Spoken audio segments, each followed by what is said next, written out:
मरे घर पनिया पिलाई दी है जान गे कफन ओढ़ाई दी है टूटत ही जब प्राण गे मरे घर पनिया पिलाई दी है जान गे कफन ओढ़ाई दी है टूटत ही जब प्राण गे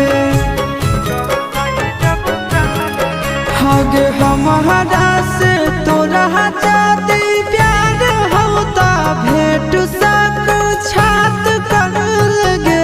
हगे सोनाया गावा हो भरती पा